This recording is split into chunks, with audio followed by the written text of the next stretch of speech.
Guys আসসালামু আলাইকুম myself Jasin Hossain welcome to my blog নং 415। আজকে আমরা যে ব্লগটা করবো সেটা হচ্ছে চাঁদনার ব্লগ। তো চাঁদনার ব্লগ গাইস, তো আজকে আমরা চাঁদনার ব্লগ করবো, সেটা হচ্ছে কি আমি 2025 সালের রমজানের চাঁদনার ব্লগ। তো বেশি কথা না বলে আমরা ব্লগটা শুরু করে দিই। তো লেটস গো। তো গাইস আমরা চাঁদনার ব্লগ শুরু করে দিলাম 2025 সালে। তো এবার 29টা রোজা হয়েছে। তো তোমাদের আগে আগে সবাইকে ঈদ মোবারক, ঈদ মোবারক, ঈদ মোবারক, ঈদের শুভেচ্ছা গাইস। তো আমরা জান্নাতে শুধু তারাবাতি জ্বালাবো আর একটু মেহেন্দি ভিডিও করা হয়েছে। তো আমাদের সাথে থাকবো। হচ্ছে কি আমরা এখন তারাবাতি জ্বালাবো। তো এখন আমরা তারাবাতি জ্বালাই। তো এখানে 4 জন জ্বালাচ্ছি, আমার আপু আর আমার 2টা ভাগ্নি আর আমি। তো আগুন, তো এই যে তারাবাতি জ্বলে গেছে। তো এই দেখো আমার তো ধরে গেছে। এখন আমরা সবাই একসাথে ভিডিও করতেছি, তো অনেক মজা হচ্ছে গাইস। কিন্তু একটা কষ্ট ব্যাপার, ঈদের দিন হচ্ছে গিয়া আমার ক্যামেরাম্যানরা, মানে ক্যামেরাম্যান বলতে আমার ভাগ্নি সাফিয়া, আসিয়া এবং সোয়াফ, ওরা দেশে চলে যাবে ভাগ্না ভাগ্নি। তো এই জন্য ঈদের ব্লগ আমার সাথে করতে পারবে না, এটাই কষ্টের ব্যাপার। তো কিছু করার নেই, এই জন্য চান্নার ব্লগ ওদের নিয়ে করতেছি। তো এখন আমরা আবার আরেকটা তারাবাতি ধরাবো। তো মোটামুটি ভালো বাতাস ছিল জান্নাতে। জান্নাত চাঁদরাত একই, আমি জান্নাতি বলি কিন্তু এটা আসলে হবে চাঁদরাত। তো আগুনই নিভে গেছে, এখন আবার আগুন ধরাইছি। ও আগুন নিভে নেই বাতাসের জন্য। তো এই দেখো এখন হচ্ছে আমার ভাগনা সফ, ও এটা তারাবাতি ধরাবে একটা। তো তারাবাতি জ্বালাচ্ছে। তো সবাই অনেক মজা করছি আমরা জান্নাতে। তো এখন লাস্ট আমাদের তারাবাতি ধরাবো আমরা।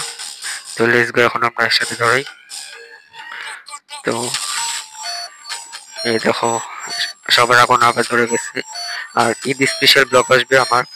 আমি প্রথমে বলছিলাম গাইস, রোজার ব্লগ করছি নানি বাসায় ইফতারি, আর আমি বাসায় একটা রোজার ব্লগ করছি, কিন্তু ওগুলো পরে দিব। আগে ঈদ ব্লগটাই দিয়ে নিব, ঈদের পর তারপর রোজার ব্লগ ওগুলো আসবে।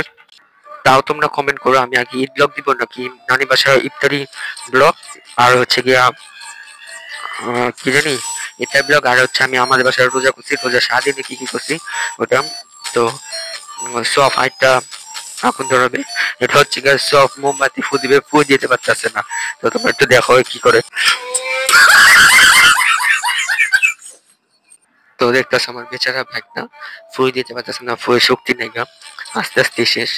তো অনেক কষ্টে নিচ্ছে, মানে খুশি হয়েছে ঈদের থেকে। সেটা এখন আমাদের আসিয়া ভাগ্নি, আপু, মানে আমার আপু মেহেন্দি লাগা দিচ্ছে। তো মেহেন্দির ফাইনাল লুকটা দেখাবো আমরা একটু পরে। তো মেহেন্দি করতেছে, মেহেন্দি আর্ট করতেছে করুক। আমি প্রত্যেকবার মেহেন্দি দিতাম, কিন্তু এবার শুনলাম মেহেন্দি ছেড়ে হাতে দেয় নাকি গুণা। তাও একটু মন চাইছিল থাক, তারপর ভাবলাম না, ঈদের দিন এত ভালো দিন, ওই দিন গুণা কামে লাভ নেই। মেহেন্দিটা কি হবে গাইছে, আমি তো মেয়ে মানুষ নয়, তো ছেলে মানুষ। এখন বড় হয়ে গেছি, ছোটবেলায় দিতাম ওইটা হিসাব আলাদা। তখন মেহেন্দি দিতে খুশি লাগতো, এখন না দিলেও হবে, সমস্যা নেই। তো এই দেখো কি সুন্দর করে আপু আচ্ছাকে মেহেন্দি দিয়ে দিতেছে।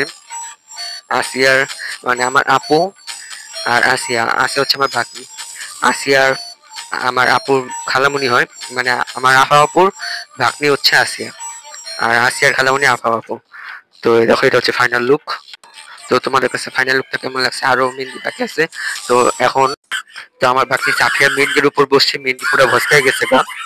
তো গাইস আমরা আপা আপুকে বলতেছি থাকতে, সাফিয়া আছে অনেক কষ্ট পাইতেছে।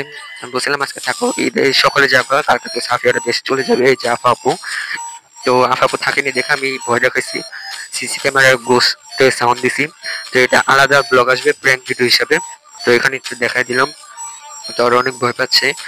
তো এটা কিন্তু অনেক ফানি হবে প্র্যাঙ্ক ভিডিওটা। তো প্র্যাঙ্ক ভিডিওটা অনেকদিন পরে আসবে। তো এই দেখো এটা হচ্ছে সিসি ক্যামেরার রেকর্ডিং। তো তো এডিং দিয়ে দিই চলো। আজকের ব্লগটা এই পর্যন্ত ছিল। ব্লগটা ভালো লাগলে তো অবশ্যই লাইক সাবস্ক্রাইব করে দিবা। তো বেশি বেশি সাপোর্ট করতে হবে। তাড়াতাড়ি ক্যান্সেল করতে হবে।